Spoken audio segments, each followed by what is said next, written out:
ਸ਼ੌਕਤ ਇਹ ਨਾ ਇੱਕ ਲੋਕੀ ਲਤੀਫੇ ਸੁਣਾਉਂਦੇ ਹੁੰਦੇ ਨੇ ਤੇ ਉਹਦੇ ਵਿੱਚੋਂ ਨਾ ਕਸ਼ੀਦ ਕੱਢ ਕੇ ਵੀ ਇਹਦੇ ਵਿੱਚ ਮਕਸਦ ਹਾਸਲ ਹੋ ਜਾਂਦਾ ਤੇ ਜਿਹਦਾ ਤੰਜ਼ੀਆ ਹੈ ਇਹ ਮਜ਼ਾਈਆ ਤੇ ਮਜ਼ਾ ਤੇ ਖੈਰ ਹੁੰਦਾ ਨਾ ਜਿਹਦੇ ਸਾਰੇ ਹਸਨ ਜੇ ਤੰਜ਼ ਕੀਤੀ ਜਾਵੇ ਉਹਨੂੰ ਜ਼ਰਾ ਗੁੱਸਾ ਵੀ ਲੱਗਦਾ ਇਹਨੂੰ ਮਜ਼ਾਈਆ ਤੇ ਤੰਜ਼ੀਆ ਇੱਕ ਹੈ ਛੋਟਾ ਜਿਹਾ ਇਹ ਸੁਣਾਉਣਾ ਇੱਕ ਕੋਈ ਲਤੀਫਾ ਸੁਣਿਆ ਸੀ ਤੇ ਮੈਂ ਉਹਦੇ ਉੱਤੇ ਨਾ ਬਣਾ ਦਿੱਤਾ ਇਹ ਪੜ੍ਹਾ ਸ਼ੌਕਤ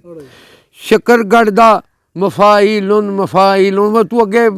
ਆਨਨ ਅੱਗੇ ਤੂੰ ਪੁੱਛਿਆ ਨਹੀਂ ਵੀ ਉਹਦੀ ਕੀ ਬਣਦੀ ਏ ਤਰ੍ਹਾਂ ਚਲੋ ਮੈਂ ਉਹ ਦੱਸ ਦਿਆਂਗਾ ਉਹ ਆ ਸਿਗਰਟ ਪੀ ਕੇ ਜਿਸ ਦਮ ਸਜਣਾ ਕੱਢੇ ਆਪਣੇ ਮੂੰਹ 'ਚੋਂ ਤੂੰ ਫੇਲਨ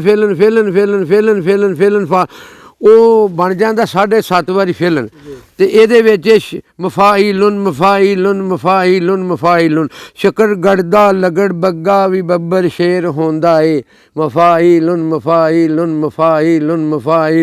ਸ਼ੱਕਰਗੜ੍ਹ ਦਾ ਲਗੜ ਬੱਗਾ ਵੀ ਬੱਬਰ ਸ਼ੇਰ ਹੁੰਦਾ ਏ ਤੇ ਮਿੱਠਾ ਸੇਬ ਤੋਂ ਵੱਧ ਇਸ ਨਗਰ ਦਾ ਬੇਰ ਹੁੰਦਾ ਏ ਕਰਾਂ ਕੀ ਤਜ਼ਕਰਾ ਅਨਵਰ ਸ਼ੱਕਰਗੜ੍ਹ ਦੀ ਮੈਂ ਬੰਦਿਆਂ ਦਾ ਕਰਾਂ ਕੀ ਤਜ਼ਕਰਾ ਅਨਵਰ ਸ਼ੱਕਰਗੜ੍ਹ ਦੇ ਮੈਂ ਬੰਦਿਆਂ ਦਾ ਸ਼ੱਕਰਗੜ੍ਹ ਦਾ ਤੇ ਕੁੱਕੜ ਵੀ ਬੜਾ ਦਲੇਰ ਹੁੰਦਾ ਏ ਸ਼ੱਕਰਗੜ੍ਹ ਦਾ ਤੇ ਕੁੱਕੜ ਵੀ ਬੜਾ ਦਲੇਰ ਹੁੰਦਾ ਏ